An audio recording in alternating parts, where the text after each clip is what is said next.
All right, so officially, happy Thursday, everybody. Welcome to Survive to Thrive. I'm going to be in shift today. I'm pages 49 through 51, and I'm going to start at the bottom of page 49, and then I'm going to get into an outline with you. I've got four major points that I want to share with you today. If you're taking notes, which is means take notes. Number one, challenge of a shift. So we're going to talk about a challenge of a shift. Secondly, we're going to talk about sellable leads. Third, buying and selling of the past buyer's market. So we're going to talk about that. It's pretty interesting stuff too, by the way. And then lastly, the competitive nature of the real estate business. Okay. Bottom of page 49, everyone. I'm in shift. There. If you don't have the book, please get it. Where do you get it? Amazon? That would be where I would go. Yeah. Okay. What Yeah. is it? Shift written by? Gary Keller was the author. Okay. That's Thank right. you. Oh, absolutely. All right. So the cause and challenge of a shift is simply one word. Anybody want to guess what that one word is? Adapt. Motivation. There we Motivation. go. Who said motivation? All right. I wanted to say it, but I was with you earlier and I All think right. I'd have been All cheating. right. That's okay. That's okay. Whoever said it's my new favorite person. All right. So the cause and challenge of a shift is simply one word, motivation. When a market has shifted, what has really happened is that buyer and seller motivation has changed. Top of page 50. Whenever and wherever economic shift, so does motivation. Whenever and wherever economic shift, so appreciation is up, interest rates are up, the economics of our market has shifted. When that happens, so does motivation. And this becomes the number one challenge of a shift, finding the motivated. All right, getting into our outline. So bullet point number one, if you're taking notes at home, the number one challenge of a shift is finding the motivated. And how do you find the motivated? Well, the answer to that is really simple. Talk to more people. I'd love to give you a complicated answer, and we can go deeper into this conversation and talk about lead generation strategies that will work in today's market that maybe you didn't need to do in the market of 2021. And we'll do that on another call. But if you want to just simplify this, and remember, simplicity is the ultimate form of sophistication. So the answers to all of your challenges in life are going to be simple answers. They are. So the number one way to find the motivated is talk to more people. Simple. If you don't have enough buyers and sellers who need to buy and need to sell, then you just simply need to talk to more people. By the way, that becomes your number one job. It becomes your number one job so much to the point that until that is done, everything else and everyone else is a distraction. Write that down, please. Until my lead generation is done, which in this market means that I am finding at least one new motivated buyer and seller every single day. I do that 250 days a year. I've got 250 motivated buyers and sellers.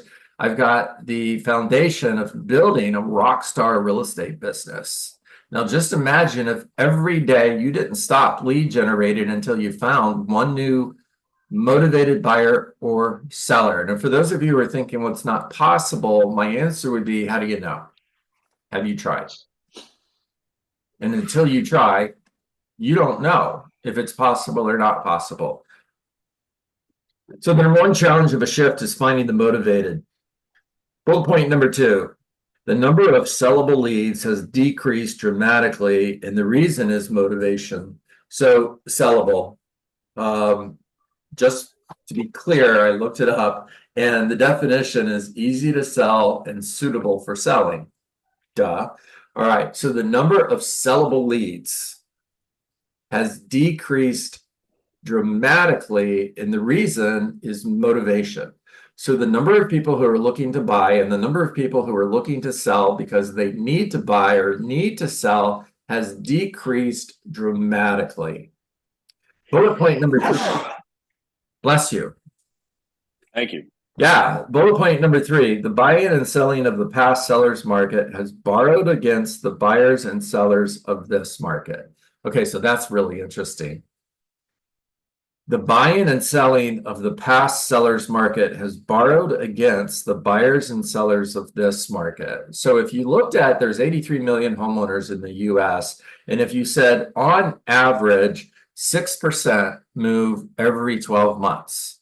Well, 6% of 83 million is 4,988,000. So if we had the same amount of production every single year, we would have roughly 4,988,000 homes sold every year. And if you look at 2021, there were over 6 million homes sold. I want to say it was about 6.2, 6.3 million homes sold. And then in 2023, that number dropped down to about 4 million. Now, here's the reason why. Simply put, there were buyers and sellers who were thinking of buying and selling in 2020, in 2021, but they weren't looking to buy and sell right now. They were one-day buyers or one-day sellers. However, when they looked at the market and they realized, okay, we're in a really hot market, homes are selling fast and they're selling for top dollar, maybe I want to sell my home now versus waiting a couple of years. Or gee whiz, the market's really good right now. I think it's a great time to buy because everybody wants to buy when prices are going up. And I'm excited because homes are selling, they're selling fast, they're selling with multiple offers, they're selling above the asking price. So it's a great time to buy because if I buy right now versus waiting 2 years from now, I'm going to buy at a time when prices are going up. So what happens is you're borrowing buyers and sellers from the seller's market that you were in that would have bought and sold today, but they already bought, they already sold. So now the supply of buyers and sellers is greatly decreased today because we borrowed buyers and sellers from the past. All right, I think I over-explained that, but hopefully you got it. Where buyers and sellers had both personal reasons. All right, this is important. Listen closely. Where buyers and sellers had both personal reasons and positive market expectations. People who are buying today, do they have positive market expectations? No, they don't. People who are buying and selling today are actually afraid. They're afraid if they're buying, that they're buying at the top of the market and prices are dropping. So in the past, people bought for personal reasons and for positive market expectations. You sell a lot of homes when the market's like that. And today, you just have personal reasons. So the people who are buying and selling today are buying and selling for personal reasons. They have to buy, they have to sell. That's what's left. You no longer have positive market expectations. You just have personal reasons. So let's redefine the motivated. The motivated are people who have personal reasons to move. They have personal reasons to sell. They have personal reasons to buy. When you ask somebody, if your home's sold, where are you moving to? And you hear, not really sure, just kind of thinking that we want to downsize. I mean, that's a goal. I want to do that, but do I want to do it bad enough in order to sell in a market where there's not positive market expectations? Maybe not. So you have somebody that's thinking of selling, thinking of buying, but do they have a reason that's going to cause them to have to buy or have to sell? That's the motivated. Fewer people pass the clear-cut motivation test of being able, ready, and willing. Able to buy. They've got the money to do it. Ready. There's nothing stopping them from making a purchase right now. For example, you have a seller, you have somebody who wants to buy a home, and they're not going to move until their son or daughter graduates high school. They're not moving to a different school district, or they're not moving from North Carolina to Florida, or from Florida to Texas until their daughter or son graduates high school. So they could be able, but they're definitely not ready. So they would not pass the test of being able, ready, and willing. Describe willing. So willing is somebody who is willing to pay the price that it takes to buy a home in a market where prices are going up, or willing is a seller who's willing to sell their home in a market where prices are going down. Willing is somebody who is willing to buy even though interest rates are high. They're not waiting for the interest rates to come down. They're willing to buy even though the interest rates are high. So you have able, ready, and willing. You have to have all three of those in order for that person to be motivated. If any one of the three is missing, they don't pass the test as being motivated. Okay, it's time to stop. Okay, so the last point, the competitive nature of the real estate business. It's time to stop trying to get your fair share of the market and do all you can to get your unfair share. It's time to stop trying to get your fair share of the market and do all you can. Let's talk about all you can. So how would you define all you can? Well, I would say all you can do is all you can do, and all you can do is enough when you do all you can do. Now, here's the question you should ask yourself at the end of every day. Did I do all I could do? Now, this isn't about being busy. This is about being productive. And all you could do has everything to do with being in the 20%.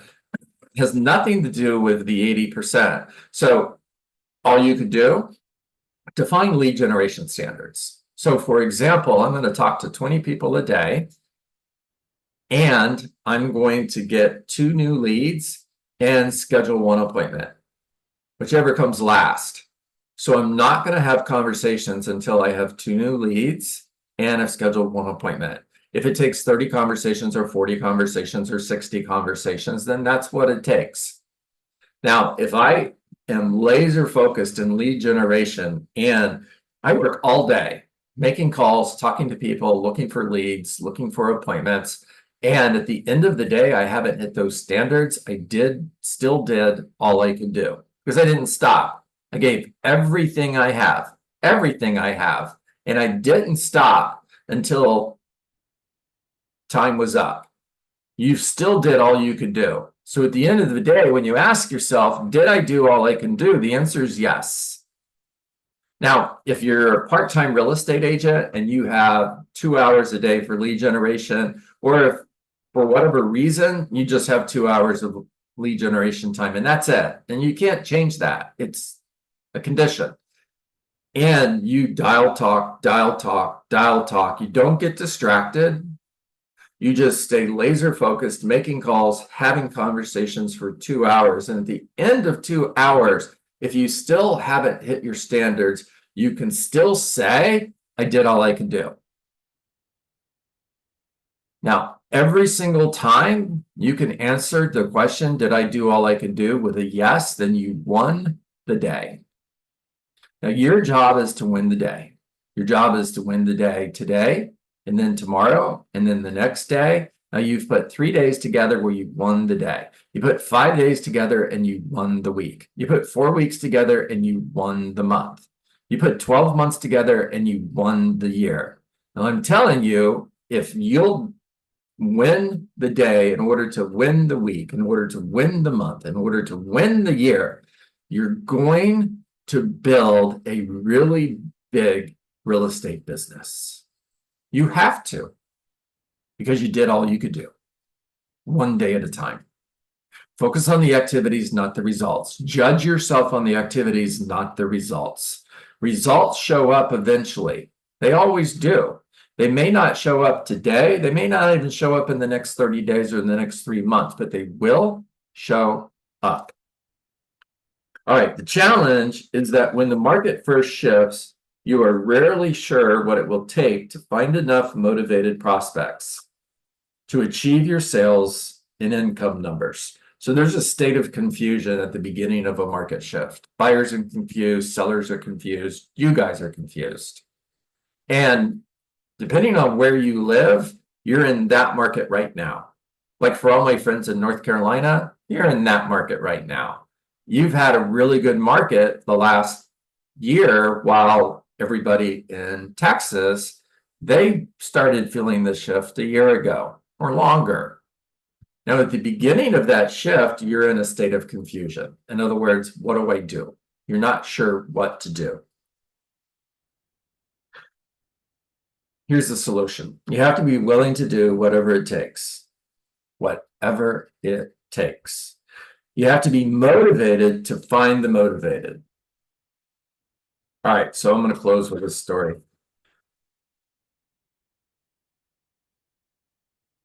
So if you study history and you go back into Australia and you look at these Aboriginal tribes who were rain dancers, in times of drought, the leaders of the communities would go out to these Aboriginal tribes and they would hire rain dancers to dance in order to make it rain.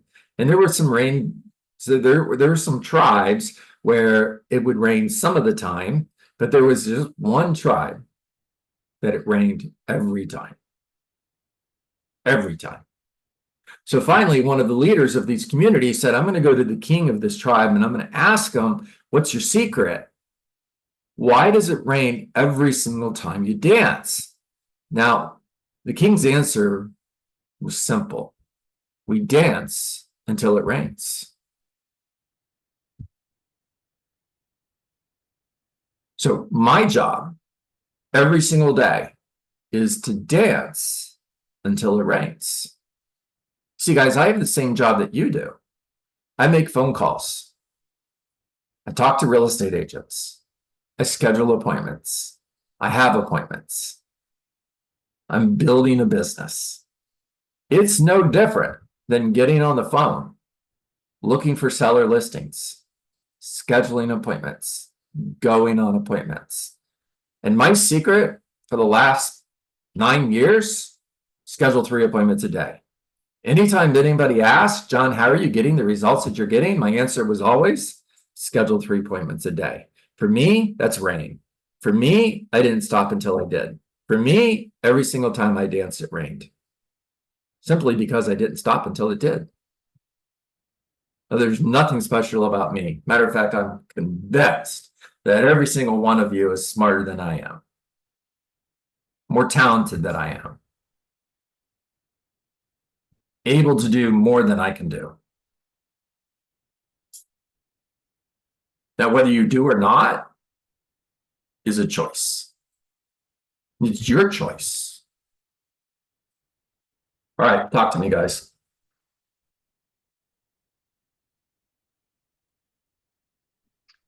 I love the judge the yourself on the activity, not the results. That's right. And I don't remember the analogy, but there was a story about the Lakers, how they just worked on doing like one thing better in practice, and everybody hated it. But it's like that's all it took, and it's like let's just do this. The rest will fall in line. That's right. So not the first time I've heard that, but it's definitely a reminder I need. Yeah, you know, Larry Bird, when he was playing basketball, the Celtics would have to wait on the bus for Larry Bird to get on the bus because at the end of every game, he would stand at the free throw line and take 100 shots. Didn't matter. Every game. Now, for all of you who are younger than 40, you'll have to Google Larry Bird. All right. Philip, talk to me, my friend. Part of my daily activity is my sphere. In my sphere is the 4 a.m. crowd at Lifetime Fitness. Okay. These are diehard professional people, all kinds of folks, every age and income bracket. And there's one guy there I've been trying to get to know for a year. I mean, break the ice, you know, get on a first name basis. And the magic happened about a month ago. And today he asked me, so what's your day look like? So I said, well, I'm negotiating an amendment for an option period. You know, we're in that part of things.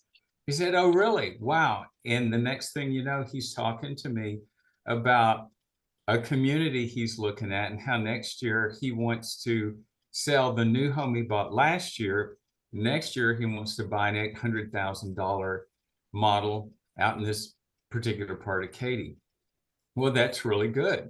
And if I hadn't been showing up And if he wasn't comfortable with me and non-threatened, and if I'd have been anything but just who I am in a person, the ice would have never broke. And I've actually had 2 or 3 experiences like that in the last couple of weeks.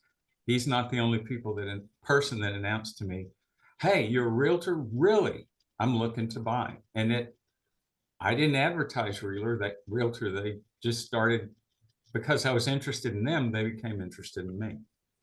So it was kind of organic. It probably doesn't go by any script book, but this is part of what I do. I'm there for myself to work out. That's But right. that part of my spirit is to see those people every day, and we have something in common. And I've gotten, several clients that way.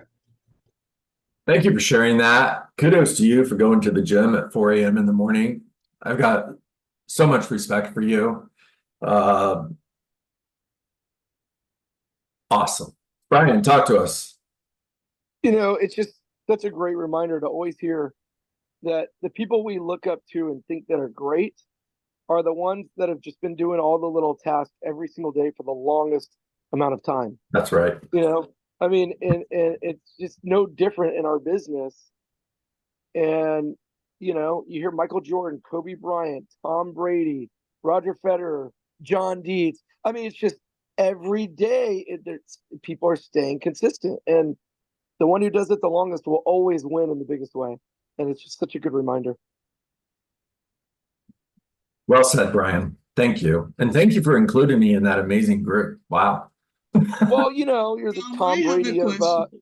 you're the Tom Brady of 8 a.m. calls. It's all good. It's all good, my friend. Yeah. Yes, Good.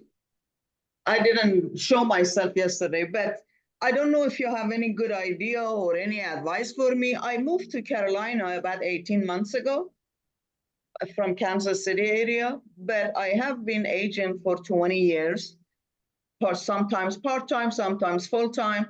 And last year, even though I was new here, I had a good year. But what is it? I don't like cold calling at all.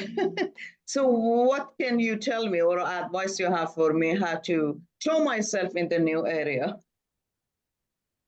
Wow, that's a great question. And let's do this. Am I pronouncing it correctly? Parvin? Yes. Okay, Parvin. Let's do this. Let's come back tomorrow. And Okay. let's talk about this because I really can't do the question justice. Mhm. I have another coaching call on another Zoom link that I have to run to. However, let's pick this up tomorrow. Please remind me. Okay. Okay. It's a great question. All right, everybody, make it a great day. Go get them. Do all you could do. Thank you. All right, go get them, guys. Sean. Thanks, Bye. John. Take care.